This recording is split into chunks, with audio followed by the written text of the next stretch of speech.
Hello, everyone, and welcome back. I'm Nola. If today's your first time, I welcome you very warmly. If you are returning, warmest of warm welcome. And if you're a new subscriber, thank you. Thank you all from the bottom of my heart. I am so thrilled to have you all here today. Today, I'm going to be speaking about about being an empath and why empaths are so often misunderstood. A couple of videos ago, I spoke about what it means to be an empath.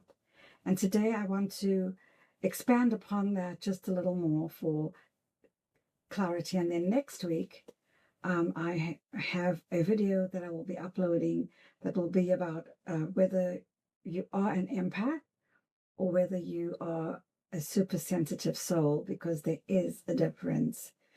So without further ado, today I want to take it a little further, because with empathy comes a dual nature, often referred to as a paradox. So depending on the context in which you use it, the word paradox means a dual nature. And it is a tension, between light and shadow, a reality that can both uplift and at times it can confuse or even wound. Okay, so the first part of this today, I'm going to speak on the presence of an empath and what that does to energy in a room. So often when you walk into a room, something shifts. And I'm sure that you have also been in a room where someone walks in and it's like the energy shifts, it changes, they have a presence about them. You cannot quite put your finger on it, but you know that they just have, we call it a presence about them. So it isn't only your kindness or your attentiveness, it is your very presence. And having said that, let me say this. People feel it, even if they cannot name it. It is as if you bring or they bring a light, a quiet radiance that others notice without fully understanding it. Carl Jung, the Swiss psychiatrist and psychoanalyst, once said that what shines through us is not simply a personality, but something deeper, the unconscious, the self, or the wholeness of who we are. And I've done quite a bit of reading and studying of Carl Jung's work, and I found it very enlightening to me. So I've taken a few bits and pieces from his work to be absolutely transparent. And so, for the empath, this is a very strong energy. You carry a deep openness, a kind of availability of the heart, and people sense that.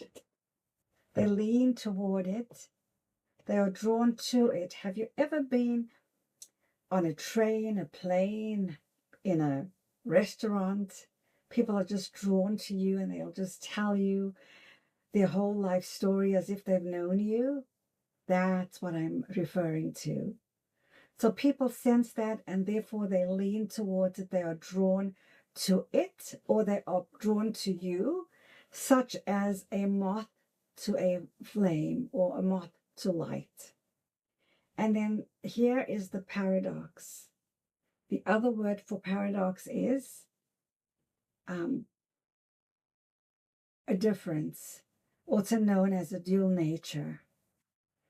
And so the same light which draws people in, can also cast a shadow. It also casts a shadow. For some, your presence or my presence awakens discomfort. They may feel exposed without knowing why. Have you ever felt that? I know that I have.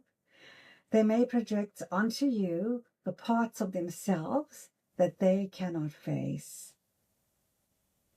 And so while some will love you instantly, some will love me instantly, others may resist you or even resent you without any clear reason. And I know I felt that same way about other people. I've almost loved them immediately, or there was just something about them that I just didn't like, something about the energy. And this is not because something that you did or of something that I did. It's because your light or my light reminds them of their own hidden shadow. Every light sharpens a shadow. If you've ever shone a light on something, there'll be a shadow behind it, right? Every gift calls forth a challenge. And as an empath, you'll live inside that tension. So, part 3, the weight of it. And this is why it can feel very heavy. Perhaps you've noticed that you sometimes leave an encounter, maybe a mall or a meeting with someone, feeling totally drained or puzzled or confused or even a little hurt. And you replay the conversations and you wonder what you did wrong, or I will wonder, what did I do wrong? But most often, you did nothing wrong and I did nothing wrong. So you were simply being present. I was simply being present. And in your presence, or in my presence, the unconscious dynamics of others were stirred. In your presence, in my presence, or when we have been in their presence, the unconscious dynamics of others has been stirred. Jung would say that the self in you, the wholeness of who you are, calls something forth in them, and it's not a conscious choice. It is a reaction to the light. Same thing if you're asleep and someone turns a bright light on in a dark room and you kind of have to squint a little bit. The light is so bright. It's a similar kind of thing, just for a little more clarity. And so part 4, I want to speak on living the gift. It's not an easy gift to have.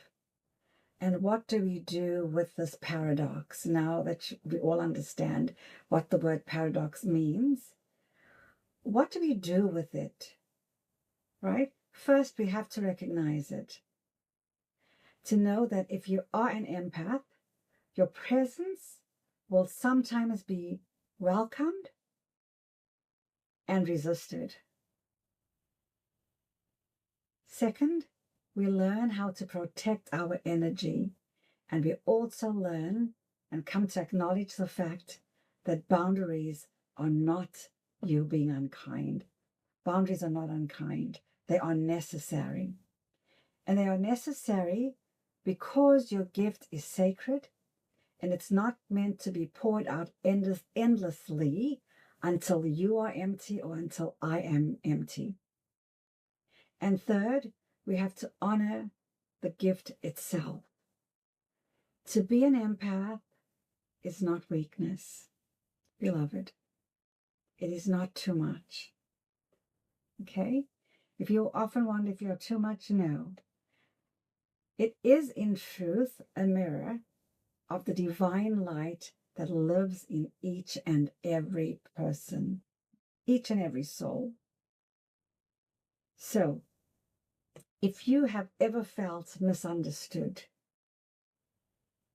or wondered why some people seem uneasy in your presence, let this conversation today bring you some peace. When I discovered this, it brought me some peace because I questioned for a long time, what did I do? What did I say?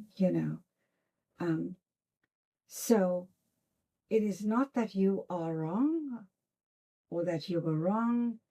It is that you are carrying both light and shadow in a way that others cannot always bear. And in that tension lies your calling to remain true to yourself, to nurture your light, and to walk with compassion, not only for others, but also for yourself. Because empathy is not only about feeling others, it is also about remembering that you too are worthy of care, of rest, and of love. You are worthy of care, of rest, and of love. You must remember yourself. You also have to feel yourself. It's not only about the feelings of others. So, thank you for spending this time with me today. May you walk gently with your gift, and may your light continue to shine, even in the presence of shadows. And please remember to be kind to yourself, be kind with yourself. You know, I was in the shower a few days ago, and I was washing my hair, and I was scrubbing so hard that my scalp started to burn. And I said, "Oh, Nola, why are you doing this? What was I trying to work out?" I had to stop myself in the shower and think about that. I had to be gentle. I was thinking some harsh thoughts about myself, and I was scrubbing away like that. Beloved, don't do it. Be aware. In the shower, a lot of us get our inspirations. We get clarity in a lot of things. So pay attention when that water is cleansing you, because it also brings in a lot of clarity and thought. So be gentle with yourself. That's why I shared the shower thing in my hair. Be kind to yourself, and please remember to be kind to others, because kindness truly matters. Everyone is dealing with something we know nothing about. And in this crazy mixed up world we are currently all residing in, it's important to be kind. So until the next time, have a fantastic week. Take care of yourself, and bye for now.